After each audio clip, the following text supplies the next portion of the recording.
बहुत सुंदर कथा है तुम्हारे जीवन के लिए। सज्जनों, भगवान ऋषभ देव ने अपने पुत्रों से कहा, बोले बेटा ये जो तुम करते हो, सोना जगना, खाना, नौकरी करना, नाचना, हंसना, बोले ये सब कर्म करने के लिए तुम्हें ये शरीर नहीं मिला है। बोले ये जो शरीर तुम्हें मिला है, देखिए ये जो हंसना, नाचना, खाना पीना और सोना, ये तो सब पशु भी करते हैं, लेकिन ये जो शरीर मिला है तुम्हें, ये शरीर तपस्या के लिए मिला है, ये शरीर तप करने के लिए मिला है, और इस शरीर से अधिक तप करना चाहिए। क्यों कि सज्जनों, ये जो हमारा जो शरीर है, जैसे हम भगवान को प्रसन्न करने के लिए अनेक प्रकार के रास्ते अपनाते हैं। जैसे कोई शरीर से भगवान को प्रसन्न करता है, तन से, कोई भगवान को धन से प्रसन्न करता है। तो सज्जनों, हमारा जो सबसे जो परम कर्तव्य है, जैसे सज्जनों ये जो हमारा राष्ट्र है, इस राष्ट्र का ही दूसरा नाम धर्म है।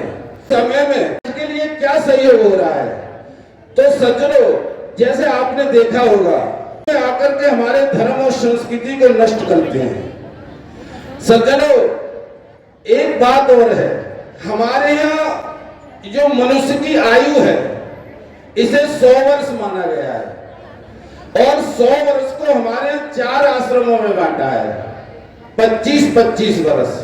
तो मैं बच्चों को कहना चाहता हूं सज्जनों, जो छोटे छोटे बच्चे हैं, वो हमारे जीवन का भविष्य है, और जिसका भविष्य खराब हो जाता है, उसके वर्तमान और भूतकाल दोनों खराब हो जाते हैं। तो सज्जनों, हमारे जैसे 100 वर्ष की आयु को 25-25 वर्ष में बांटा है। तो कहने का भाव यह सज्जनों, पहले बच्चों को 25 वर्ष तक ब्रह्मचर्य का पालन करना चाहिए, और कहते हैं कि हमारे यहाँ 20 वर्ष से पहले जिस बच्चे का ब्रह्मचर्य टूट जाता है, उसका भविष्य खराब हो जाता है। सज्जनों, आजकल ये जो जिहादी हैं, इन जिहादियों के बड़े अनेक रूप हैं। अब आपने देखा होगा, ये वैसे तो हमारे धर्म से जो है घृणा करेंगे, लेकिन अब कलावा बांधने लगे, हाथ में कलावा बांध करके हमारे बच्चों को भ्रमित करते हैं। इसलिए सज्जनों, इन जो जिहादी हैं, और हाँ, डरने की आवश्यकता नहीं है कुछ भी। आयु कर्मम वित्तं च विद्या निधन मेव च। सज्जनों, कहते हैं कि जितनी व्यक्ति की आयु है, और जितना उसे कर्म करना है, जितनी उसके भाग्य में विद्या है, और जिस दिन उसकी मृत्यु होनी है, ये पांचों भगवान कर्म में निश्चित कर देते हैं। सज्जनों, इस पृथ्वी पर भगवान श्री कृष्ण कहते हैं कि वीर भोग्या वसुंधरा। इस पृथ्वी में जो कायर हैं, जो डरपोक हैं, भगवान कहते हैं कि मैं उनकी शकल भी देखना नहीं चाहता हूं। इसलिए सज्जनों, इन जिहादियों से डरने की आवश्यकता नहीं है, और अपने को सशक्त और मजबूत बनाने की आवश्यकता है। और हाँ, एक बात और है सज्जनों, कोई कितना भी बड़ा विरोधी हो, चाहे कोई कितना भी बड़ा शत्रु हो, जब हम उसे उसकी जब भाषा में जवाब देते हैं, तो वो शत्रु कमजोर हो जाता है। इसलिए सज्जनों, हम हिंदू हैं, हिंदू का अर्थ यह है कि हम हिंसा नहीं चाहते हैं।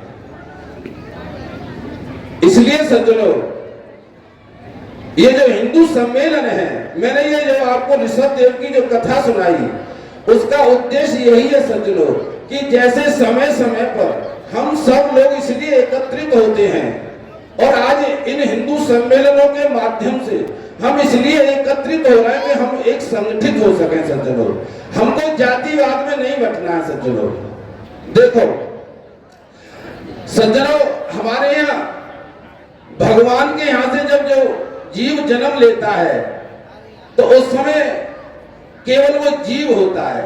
कहते हैं कि ईश्वर अंश जीव अविनाशी।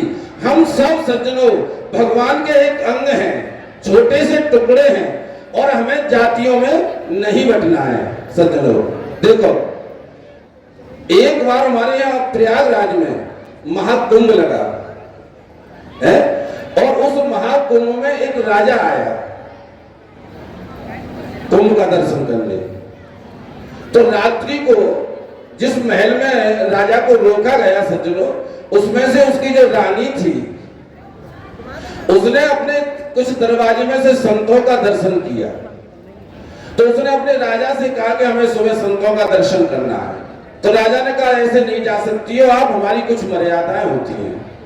तो सज्जनों, हम ऐसे देश में रहते हैं, हम ऐसी संस्कृति में रहते हैं कि वो रानी रात भर रोई और भगवान से प्रार्थना करने लगी, बोले प्रभु मुझे अगले जन्म में चाहे कुछ भी बना देना पर मुझे रानी मत बनाना राजा की। बोले मैं कैसे, स्थान मुल्तान आज भी है, उसकी शादी हुई मुल्तान में। तो एक बार गुरु गोरखनाथ गए मुल्तान घूमने और गुरु गोरखनाथ ने पूरे नगर में घोषणा कर दी कि मेरे खप्पर को जो भर देगा उसके घर में भिक्षा करूंगा। पूरे नगर में कोई उनका खप्पर नहीं भर पाया। तो किसी ने उस कमली को जाके बताया जो कबीरदास जी की बेटी लगती थी, बोले यहाँ गुरु गोरखनाथ आए हैं और उनकी कोई खप्पर नहीं भर पा रहा। तो उस कमली ने कहा कि उन्हें यहाँ लेकर के आओ, मैं भरूंगी उनका खप्पर। और जब सज्जनों गुरु गोरखनाथ जब कमली के घर गए तो कमली ने जो उनका खप्पर भर दिया। खप्पर भरने के बाद उनको लगा कि ये देवी नहीं तो कोई बहुत बड़ी शक्ति है जिसने मेरा खप्पर भरा है। उसने पूछा कि देवी तू कौन है? अरे कि बोल रहे महाराज मैंने ही तो वो जल पिया था जो जल तुमने रैदास जी से लाकर के मेरे गुरु कबीरदास को दिया था, और जो मैंने वो जल पिया था उस जल की ही आज मेरे अंदर ऐसी शक्ति है जो मैंने तुम्हारा खप्पर भरा है, उस जल की शक्ति के कारण। सज्जनों, हमें किसी जातियों में नहीं बैठना है और हमको हिंदुओं को सबको एकत्रित होकर के इन विरोधियों का सामना करना है सज्जनों। और सामना तो करना पड़ेगा क्योंकि ये भूमि युद्ध की है और युद्ध तो करना पड़ता है। इसलिए सज्जनों मजबूत बनो और इसी के साथ में अपनी गाड़ी को विराम देता हूं। प्रिय भारत माता की, जाति पात की करो विदाई, जाति पात की करो